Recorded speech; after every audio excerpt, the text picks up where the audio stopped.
Yes, here we are for week 11 of the National Football League. Johnny and Hank with you. And Hank, we're coming down the stretch now of the season. We got a lot of interesting matchups. We've got a game on a neutral site, we've got a game in Mexico. So, definitely going to be a very, very interesting week of games. So, you ready to do this thing? Yeah, absolutely. It's going to be a good week. Absolutely. And I know that you're going to the Giant game on Sunday, and our Giants have a huge game against Detroit. And so we're going to look at that. We're going to look at all these games. So let's see what we could do here. And Hank is closing the gap on my lead right now. If you look at it, he had a good week last week at 9-4-1. I went 6-7-1. A couple of brutal losses. That's just been the kind of year that it's been in terms of our picks. So Hank, 2 games behind me in terms of the picks. I'm 68-75-7, and Hank is 66-77-1. So 66, 77, and 7, I should say. So we will see what we can do here and hopefully give you some winners, have another good winning week here as we get going for week 11 in the NFL. And Hank, we get it going with a Joe Davis, Daryl Moose Johnson, and Pam Oliver special on Fox as the Chicago Bears travel down to Atlanta to take on Marcus Mariota and the Falcons. So a Justin Fields versus Marcus Mariota special, and the Falcons are 3-point home favorites. I am going to go with the Bears. I mean, look, don't get me wrong. Are they a flawed team? Absolutely. Yeah. But I think this is the week where a Justin Fields strong game finally will not go to waste. Give me Chicago. What does it tell you that I actually feel more confident with Justin Fields than Marcus Mariota? Is that crazy to say? Well, I mean, maybe Not quite. yeah, I mean, Fields has been playing a lot better. You look at their games the last couple of weeks, they've actually been able to put up a lot of points. But these two teams are kind of like mirror images of one another. They're built on dynamic running games, overmatched defenses, and so this is probably a game that'll have few possessions and few defensive stops. And in that kind of situation, who do I trust with the few passes that are probably going to be thrown? I'm going to trust Fields. So upset special number 1, you and I both agree. We're taking the Bears plus the 3 in game number 1. Kevin Kugler, Mark Sanchez, Laura Oakman special on the NFL on Fox as Baker Mayfield is back under center for the Carolina Panthers. They travel to Baltimore to take on Lamar Jackson and the Ravens. The Ravens are 13-point home favorites. And you know what? That is completely justified. Doesn't matter who's starting a quarterback for the Carolina Panthers. That team is a dumpster fire. And hey, what can I say? Baker should have sat out Baker when he hurt that non-throwing hand. But yeah, I am going to go with the Baltimore Ravens. And make no mistake, am I still concerned that they're a team that could be a contender? I think they are, even though they're a flawed one. This week, however, I don't see them losing. Give me Baltimore. Baltimore's got a couple of knick-knacking injuries, but it's funny, and I feel bummed for PJ Walker because he actually had been playing pretty well there, but he joined Mayfield and Sam Darnold with the high ankle sprains. But you look at the Panthers, 2-3 since Steve Wilkes took over. Their 3 competitive games all came against divisional opponents, and I just think, I would have almost been more comfortable with Sam Darnold playing in this spot than Baker Mayfield. The Ravens defense is well equipped to handle Baker into some bad decisions, and their monster front. They could definitely knock down those passes. And we all know about Baker Mayfield's completion percentage this year. The only thing I would worry about in this spot is a backdoor cover for the Ravens, for the Panthers. But to me, the Ravens are, I think, now starting to look like the team that we expected all along. Ravens win and cover in game number 2. It's Andrew Catalon, James Lofton, and Amanda Renner on the NFL on CBS. It's the Cleveland Browns traveling to Buffalo. Oh, no, excuse me. It is the Cleveland Browns and Buffalo Bills traveling to Detroit, Ford Field, as Mother Nature decided to play havoc here, and it still might be playing havoc as of right now. This game is still on Friday, but this game will be in Detroit. The Browns and the Bills, and the Buffalo Bills trying to rebound off that tough loss to the Vikings. They are laying 7.5. Oh my gosh. So assuming that this game even happens all along, which, by the way, fun fact, I believe this is now the 3rd time Detroit has had to be used as an emergency home venue for a team due to weather-related reasons. Obviously, one of them also happened to be the Bills when they got snowed out years ago. I think it was a game against the Jets, and then not to mention there was a game where the Giants Vikings got snowed in, where the snow ruined the roof of the Metrodome, so they had to go to Detroit for a Monday night game. But in any event, Browns versus Bills, I am taking that 7.5 point spread for Buffalo because, simply put, there's no way that a team this talented is going to just lose 3 in a row like that, right? Right? Give me Buffalo. Yeah. Yeah, I have to think Josh Allen's going to play better than he did. I mean, he's also thrown some interceptions here these last couple of weeks. I mean, I don't know if that's that elbow or not. But, Hank, it's funny because originally I actually would have taken the Browns getting points if this game was in Buffalo. I think the fact that this game moves to a dome and moves to Detroit might actually be more beneficial to the Bills when you look at it. But I think against this Buffalo's run defense, I actually think that's a benefit for Cleveland. But the fact that you move this game to a neutral site and away from that cold weather and that snowy weather, I think helps the Bills. Also speaking of defenses, Cleveland's defense is poor. Period. So I think the bad weather would probably slow down the Bills' offense in a way that the Browns can't. I think they bounce back. So give me Buffalo minus 7.5 in Detroit in this spot. It is the Chris Myers, Robert Smith, and Jen Hale on the NFL on Fox. The Washington Commanders, the rejuvenized Commanders, in a huge spot here as they go to Houston to take on the Texans, and the Commanders are 3-point favorites. This was, I would say this is probably a good spread, and I wouldn't really be shocked if this game were to end up being a push, but nevertheless, who do you think? This is a matter of who do you think I trust more? Not that Washington's necessarily great by any stretch, even though they did win a good amount with Taylor Heineke, and he might very well be saving them. That being said, I still think they're the better team. And Johnny, could you believe both Eastern divisions will have teams over 500, all 4 of them? Yeah, the AFC and the NFC beast, absolutely. So you're going to take Washington? Yep. See, here's the funny thing. If this was any other team that the Commanders would be playing, this would have the makings of a letdown kind of game. That emotional win on Monday Night Football against the Eagles. You would think it's that classic letdown game. But the narrow point spread in this spot, I'm just going to the conventional wisdom would tell you that the Texans are due, for some different luck. But I'm going to go against conventional wisdom here. The Commanders win and cover in Houston. And yeah, one thing about these lines this week too, I forgot to mention in the open, there's not a lot of these games are getting hooks. So we could see some more pushes when you look at it. I mean, we've got 7. You and I both have 7 this year. This could be another situation where we get a couple of more. But yeah, so we're not getting the hook in this spot, which I think is helpful. I am going to take the Commanders to win and cover. And, they win this, they go to 6-5. They got Atlanta next week. So, I mean, things could get very, very interesting over there in Washington as well. And Ron Rivera was smart to keep Taylor Heineke under center there for the Commanders. So, yes, Washington wins and covers in Houston on Sunday. It's Iron Eagle, Charles Davis, and Evan Washburn on CBS.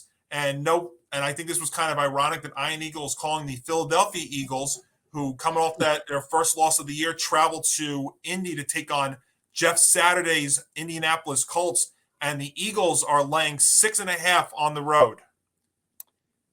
Give me Philadelphia. I think if they had won that game last week, I might have been inclined to, consider taking the Colts to at least cover. But with that being said, I'm not sure if that's a good idea because, Philadelphia is going to come out hungry and angry after getting that first loss, and they're going to find a way to bounce back. So give me the Eagles.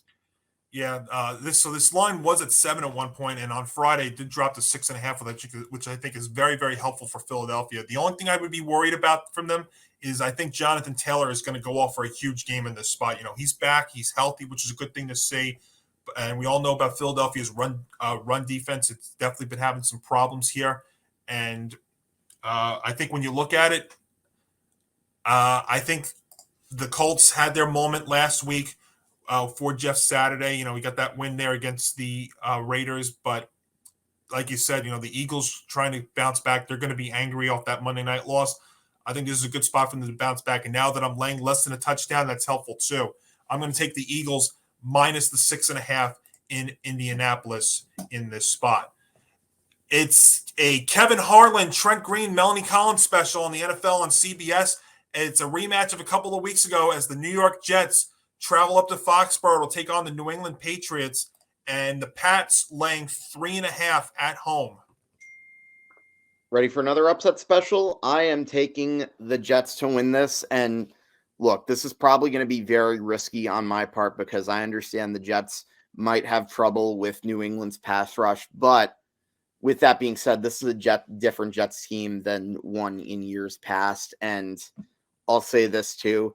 The Jets have not won in New England since January 16th, 2011. I remember that game very well. That was the playoff upset. And Johnny, fun fact, I actually happened to be at Madison Square Garden that day for Rangers Flyers. So funny how I remember it because of being at a Ranger game. But the last time the Jets won a regular season game at New England would have been, I want to say that was 2008 with Brett Favre. So eventually a blind squirrel finds its nuts. Give me the Jets.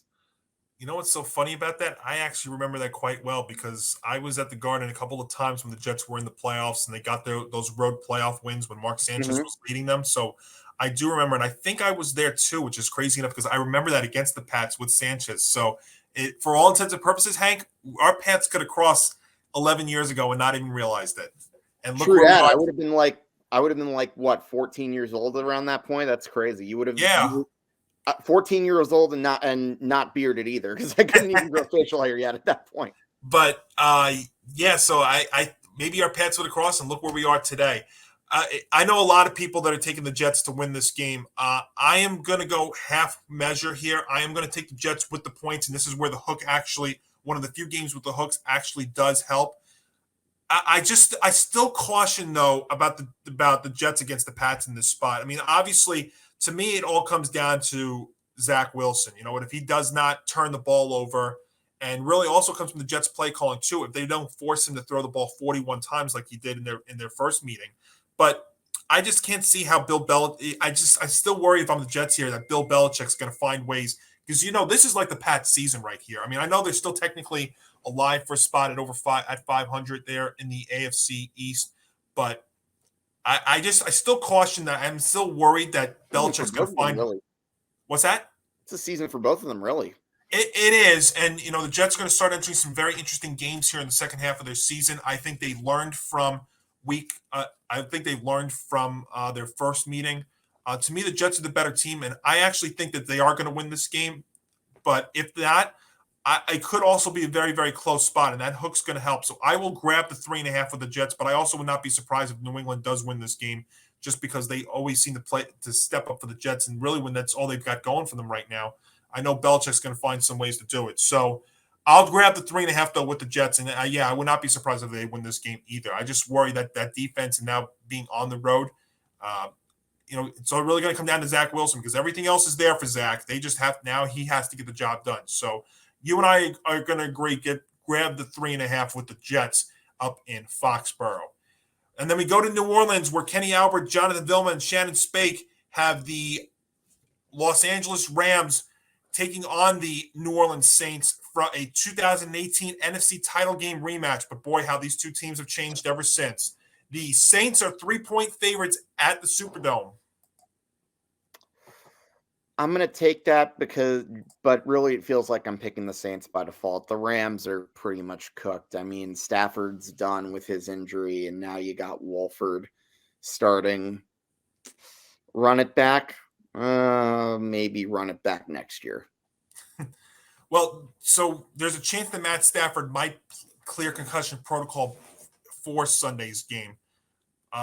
Would that change your thoughts, though? No. I'm really pretty much low on the Rams at this point. Give me New Orleans. Yeah, I see. I agree. I don't think it matters that Stafford's back. I mean, it's good to see him back. I mean, God, because that game last Sunday with John Wolford was just a hard watch. I mean, I felt better watching Colt McCoy and Trace McSorley there in Arizona last week. But you look at it here too. It's not even just Stafford's possible injury or not. I mean, Cooper Rush not being there means that Allen Robinson's got to get more touches, and we know that he has not really fallen in line this year. But the other problem with the Rams is their offensive line woes, and their last ranked offense is only going to get worse. And the Saints have had wins at home this year that have been significant. So almost by default, I'm going to take Andy Dalton and the Saints here to win and cover at home. It's a Kevin Burkhardt, Greg Olson, Aaron Andrews, and Tom Rinaldi special on Fox as the Detroit Lions travel to MetLife Stadium to take on our New York Football Giants. And the Giants are laying a field goal at home. You know something? I wouldn't necessarily be surprised if the Giants won this game and the Lions still found a way to cover, just because of how competitive they have been in a lot of their games this year. However, even though, if you remember from what I said on Big Blue Avenue, I think I gave the Giants to win in like a really close matchups where, in fact, the Lions probably would have been covering. I'm still going to go with the Giants in this one to take this, because they're playing a team that plays their home games primarily in a dome. Well, not primarily. They always play their home games in a dome, but you get what I mean. I had to catch myself there. That's all right. That little blunder. But you're playing a team that plays in a dome, and they are going to a stadium where you're going to see 38-degree weather with a lot of wind. Doesn't usually end well for them, so give me the G-men. So am I supposed However, to? with that being said, this is a trap game. I agree with you on that, because after this they start playing their divisional schedule. I actually think this is a huge game for the Giants. Now, do you want my analyst pick or my fan pick? Can I say all the above? Yes, you can, because the analyst pick is what's going to count. So the fan pick in me is taking the Giants, but I'll tell you, as an analyst, I actually am a little nervous about this game for the Giants when you look at it, because let's look at the lines here.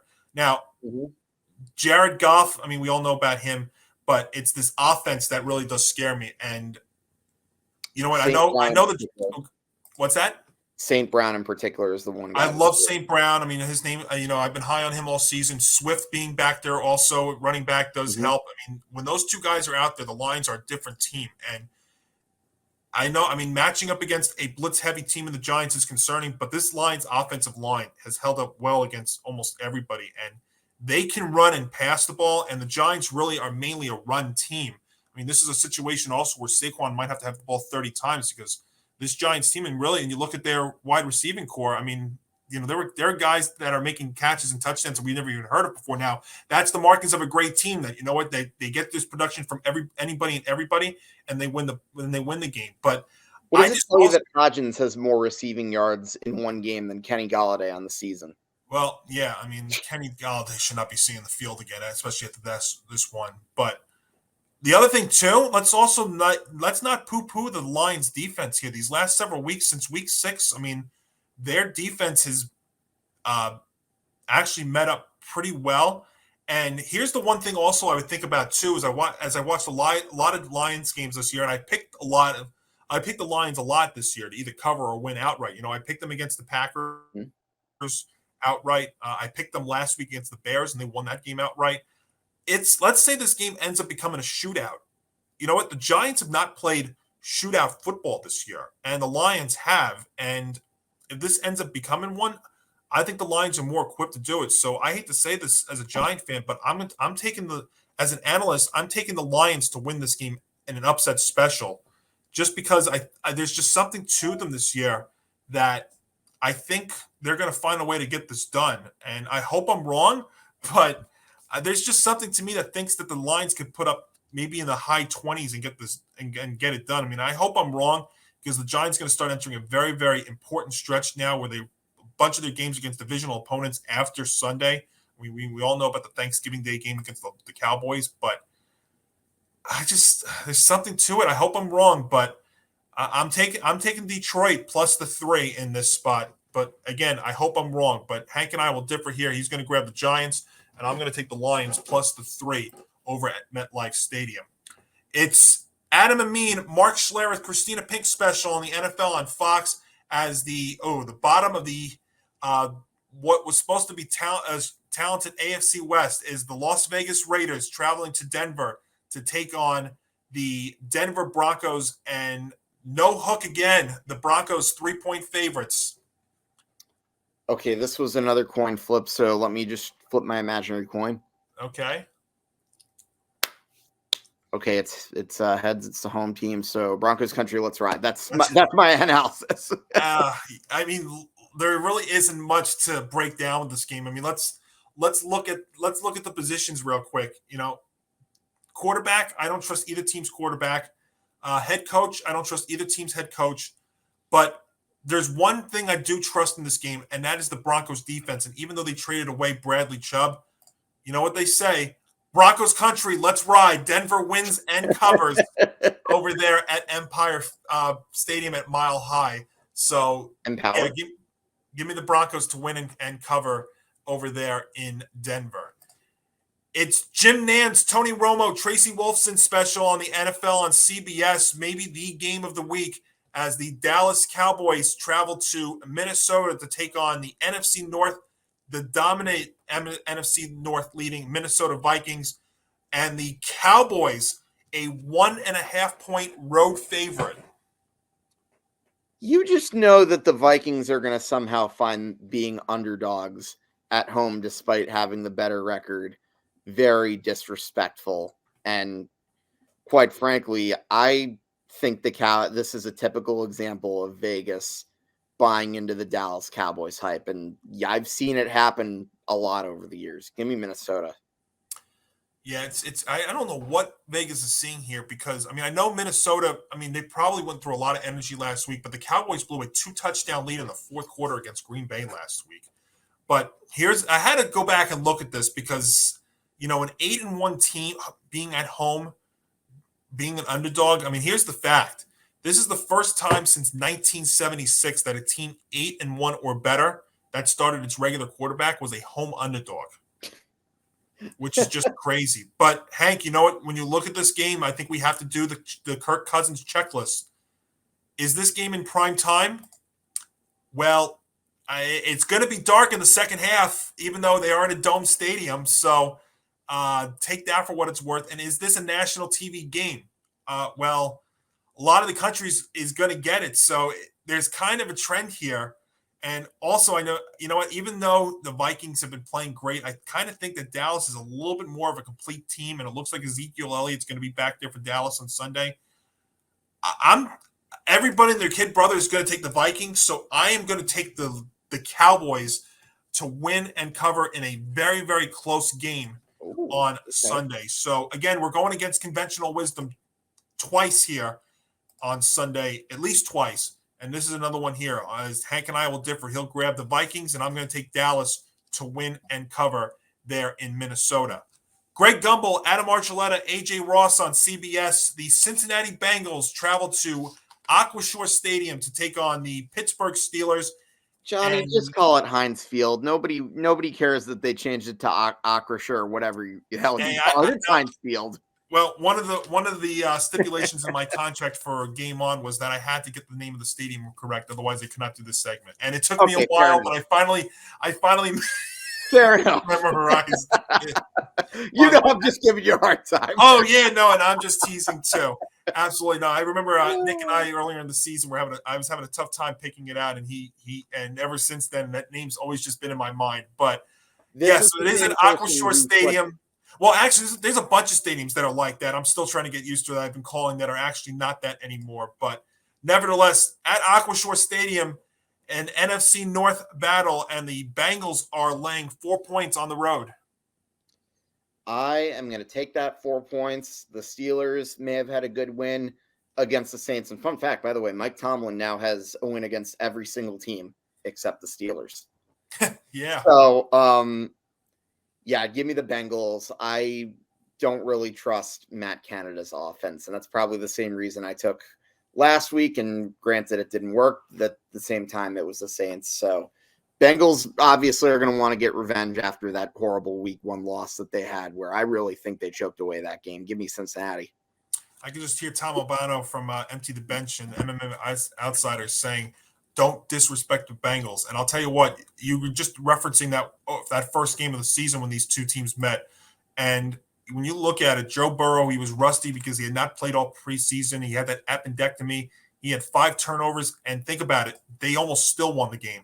I think that just also speaks to where the Steelers are. And since then, to me, the Bengals have gotten better.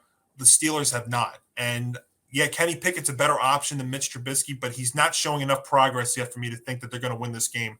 And yeah, laying more than a field goal might be a little bit of a scare, but you know what? Got to go for it. I'm going to take the Cincinnati Bengals to win and cover in Pittsburgh on Sunday.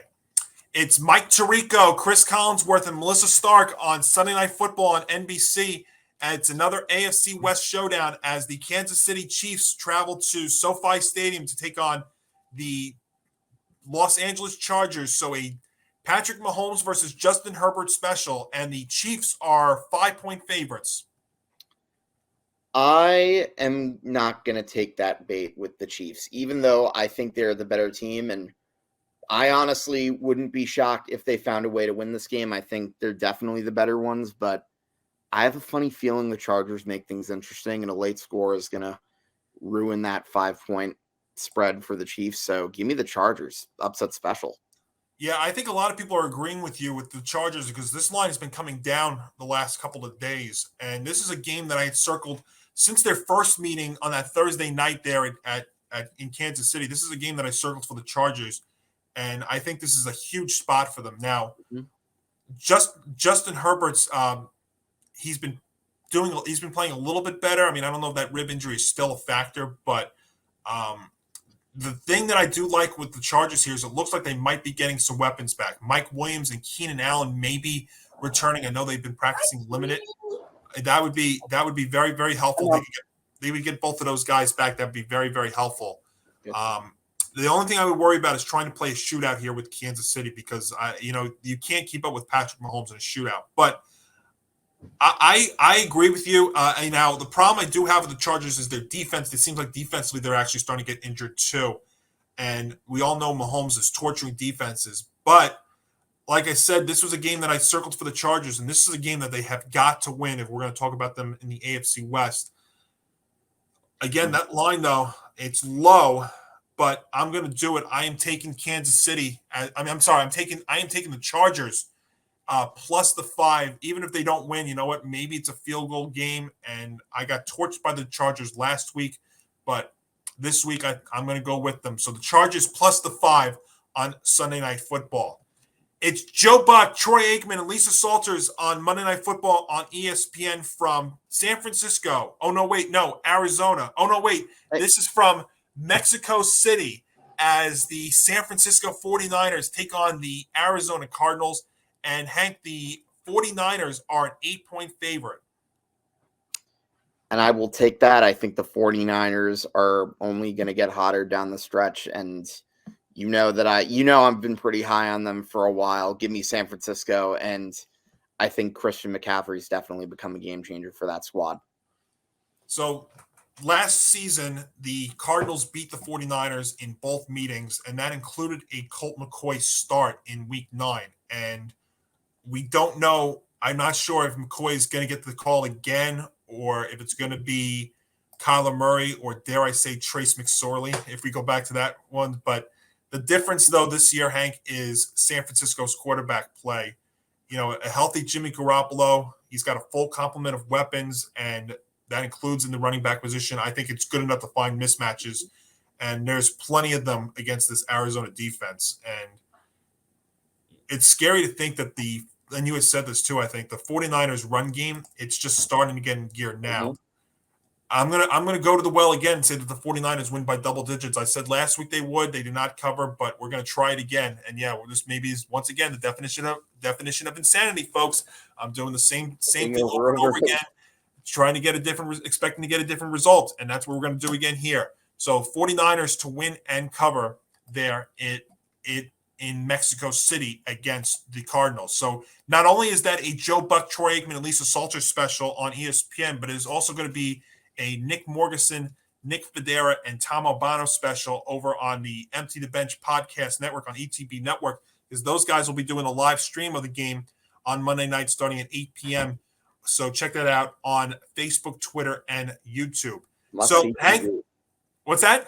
Must see TV. Yes, it's must see, yeah, because you can put that on your smart TV. Absolutely. I'm sorry, Joe, Troy, and Lisa. We might have to put you in the back seat for 1 week, but understandably so. But yeah, no, it's a very interesting week number 11 in the National Football League as we start heading down the stretch here of this NFL season. And of course, next week's Thanksgiving already, which is just absolutely crazy. So, folks, make sure to follow our social media accounts. We're on Facebook and Twitter at Game On ETB, on Instagram at Game On_ETB, and our YouTube channel at ETB Network. Subscribe, hit that notification bell so you know when all of our content is going to be out. I say that because next week we are going to do our Football Friday picks on Wednesday. So we'll have all the Thanksgiving games and also all the Sunday night and, of course, the Monday night game. And that one next week might be a little bit extra special because we are going to actually have the guys from Empty the Bench joining us as well. So a little bit of an Empty the Bench Game On crossover for the NFL picks, and that is always a fun thing. So those guys will do their special things with their locks. We'll have our own picks. So, and we'll also have the crews as well. So it'll be fun. It'll be different next week, but it'll be fun as we get towards the Thanksgiving. We head down the stretch of the season, which is absolutely crazy to say. But Hank, it's good to see you, and enjoy the game. Enjoy the Giant game on Sunday. Being there, I know you're going to the game, and let's go Big Blue. And again, that's hopefully a pick that I'm going to get wrong. But again, it's not personal. It's just the business of doing these picks. So, Hank, enjoy your football weekend. All righty. Sounds good. You do the same. Absolutely, folks. And so for Hank Indictor, I'm Johnny Montalbano. Enjoy your football weekend, everybody, and we will talk to you again next week.